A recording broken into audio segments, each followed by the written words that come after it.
बबलू हाथी सुबह सवेरे अकेले वन में टहलने के लिए निकला। वह अपने ही धुन में चला जा रहा था। लगता था उसके दिमाग में कोई उलझन है जिसे वह सुलझाने की कोशिश कर रहा था। सड़क पर आगे बढ़ते ही उसके सामने चीकू खरगोश भागा। बबलू का पैर उसके ऊपर पड़ने ही वाला था कि चीकू जोर से चिल्लाया। उसकी आवाज सुनकर बबलू ने अपना पैर पीछे खींच लिया। कहाँ खोए हो बबलू भाई? कहीं नहीं, बस कुछ ऐसे ही सोच रहा था। किस बारे में? तुम जानकर क्या करोगे? शायद मैं तुम्हारी कुछ मदद कर सकूं। तुम तो जानते हो आजकल वन में कितनी चोरियां हो रही हैं, पर चोर का कोई अता पता ही नहीं है। इस बात को लेकर वन के सारे प्राणी चिंतित थे। वे वहाँ खुद को सुरक्षित महसूस नहीं कर रहे थे। अरे चीकू भाई, हम मजबूर हैं। हम चोर को पकड़ ही नहीं पा रहे हैं। वह बहुत चालाक है और अपने काम को बड़ी कुशलता से अंजाम दे रहा है। कहीं कोई सबूत ही नहीं छोड़ रहा। हमारे राजा इस बात को लेकर बहुत चिंतित हैं। यही कारण है कि हम सब इस बारे में सोच रहे हैं। अब तुम मेरी इसमें क्या मदद कर सकते हो? मैं कुछ सोचता हूँ, हो सकता है मुझे कोई उपाय सूझ जाए। प्रयास करने में कोई हर्ज तो नहीं है।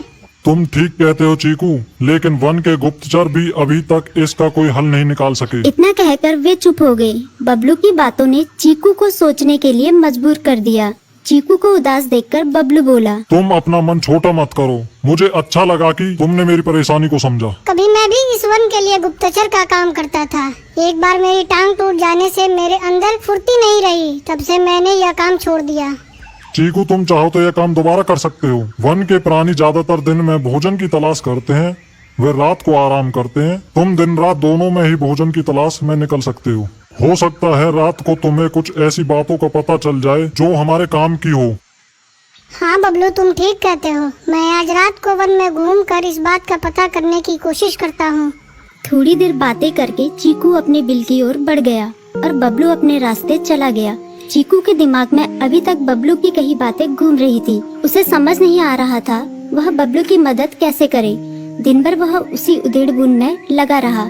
शाम होते ही चीकू कुछ सोचने लगा और वह चुपचाप बिल से बाहर निकल आया। चीकू की पत्नी ने देखा तो बोली, इस समय कहाँ जा रहे हो? बाहर खतरा है। खतरा तो सुबह भी रहता है, लेकिन खतरों से डर कर हम भूखे तो नहीं मर सकते। मैं बाहर घूम कर आता हूँ। इतना कहकर चीकू रात को बिल से बाहर निकल आया। कुछ दूर जाकर उसकी नजर बंकू उल्लू पर पड़ी, जो कुछ ही दूरी पर था।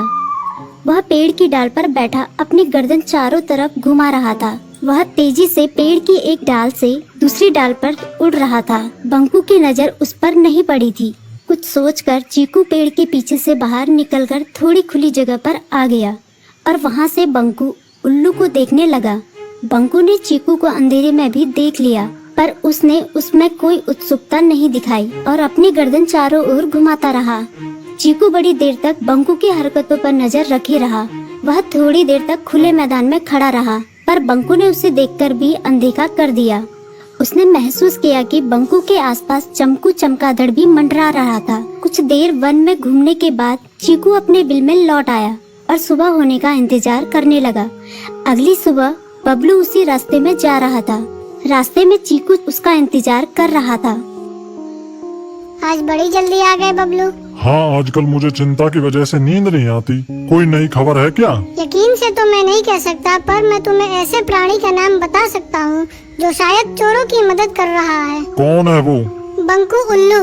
इतना कहकर चीकू ने रात की घटना उसे ज्यों की त्यों सुना दी। इसे सुनकर बबलू का माथा ठनका। बबलू की आंखें चौंधिया गई। तुम ठीक कह रहे हो। मुझे आज रात बंकू और चमकू पर नजर रखनी होगी। इतना कहकर वे दोनों अपने अपने रास्ते चले गए। बबलू रात को अपने साथियों के साथ बंकू पर नजर गड़ाए रहा।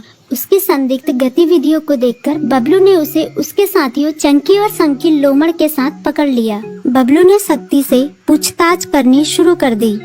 तुम इस समय बंकू चमकू के साथ क्या कर रहे हो? हम चारों दोस्त हैं, इसलिए साथ बैठकर बातें कर रहे हैं।